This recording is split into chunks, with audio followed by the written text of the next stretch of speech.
Bring in the former Israeli ambassador to the United States, Michael Oren. He joins us from Tel Aviv. He's also a former member of Israel's parliament, the Knesset, and a former deputy minister in Israel's prime minister's office. Ambassador Oren, it's great to have you. Thank you very much for taking the time. What are you hearing over there as far as what comes next and how long this might last? Well, great to be with you. Good morning. Interesting, a dynamic situation here. On one hand, the number of Iranian missiles has fallen, in some cases precipitously from the first days of the war, 11, 12 days ago.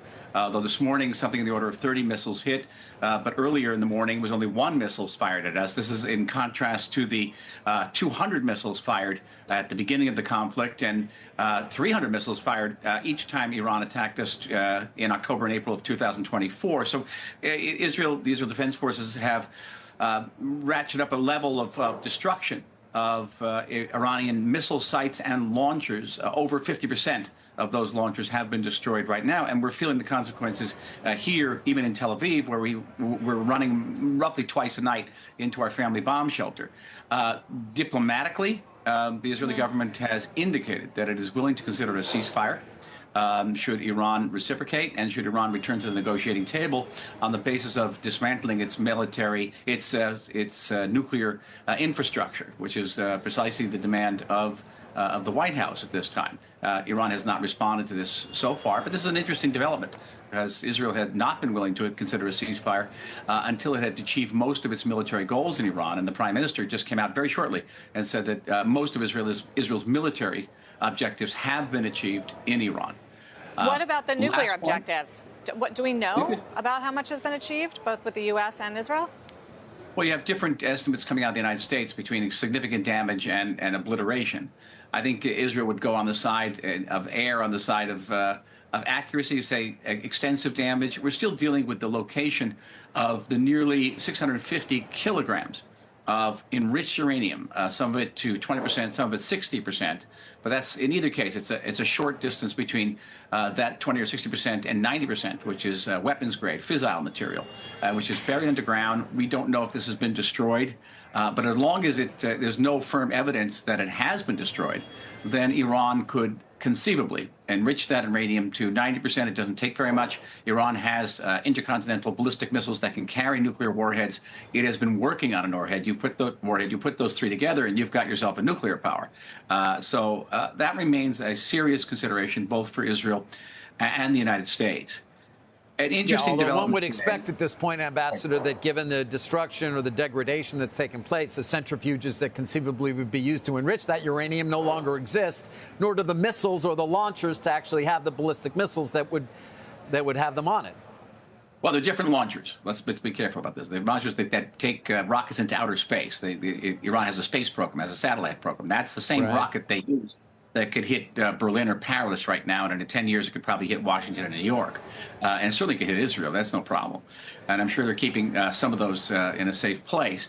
But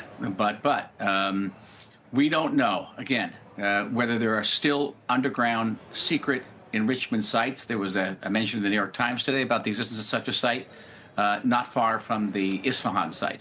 So there could be, and you don't need that many centrifuges to ratchet up the 60 or 20% to the 90%.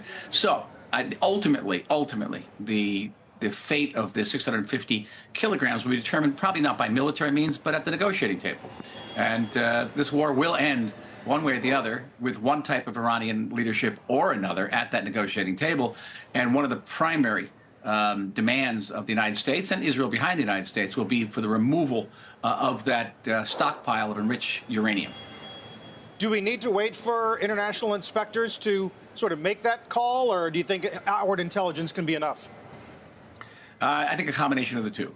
Intelligence, Israeli intelligence has penetrated Iran to a very deep depth, knowing where Iranian military leaders live, knowing where nuclear scientists live, setting up a armed drone base in the middle of Iran by Mossad agents. And I think that the Iranian leadership, those that remain, are highly paranoid, and for a very good reason. And they're hiding up in the mountains somewhere. They can't trust their own people around them. But even the most successful, penetrating intelligence is going to be limited at some point. And a great example of it would be the Fordo site itself, which the Iranians managed to build secretly under a mountain, and was not discovered till the end of 2008 by American and Israeli intelligence, and then made public by the International Atomic Energy Agency in 2009. But here they were able to build an entire nuclear site under the nose of international scrutiny and intelligence agencies. So it's not perfect. It is very impressive, but not perfect. And Israel's margin for error here, and I cannot stress that enough, Israel's margin for error is exactly zero. Right. So you did mention something that I just want to follow up on, which is you said with one leader or another, and, with President Trump floating in a post the idea of regime change. I think he said, make Iran great again. Right. What do you think Israel's prerogative is at this point, and what do you think we'll see? Well, I think our priority would be for the demilitarization of Iran. And that just includes not just the nuclear program, but Iran's ability to support terror around the Middle East, around the world. Iran has been complicit in the massacre of literally hundreds of thousands of people in our area. It's attempted to assassinate the President of the United States. Former Secretary, it's true, they tried to assassinate me about 10 years ago, and as you see, they didn't succeed, but still, in downtown Washington. So this is a terror-supporting regime. We'd like to see that change. Now, whether the regime can actually alter its DNA and be something other than it is a jihadist regime that wants to conquer the Middle East and then use the Middle East as a springboard for global domination. Whether that regime can change remains very much to be seen. So when the president calls for regime change in Iran, and the prime minister here has called on the Iranian people several times to rise up and overthrow their leadership, I don't think anybody would be disappointed if a different Iranian leadership came to the table. But at the end of the day, that's also going to be the prerogative of the Iranian people. They're going to have to make that decision. We're not going to be able to impose a different regime or different leadership by military means. I think that America's had some very painful experiences in that way, and we're not going to replicate them. This is certainly the decision of the Iranian people. We hope they make it.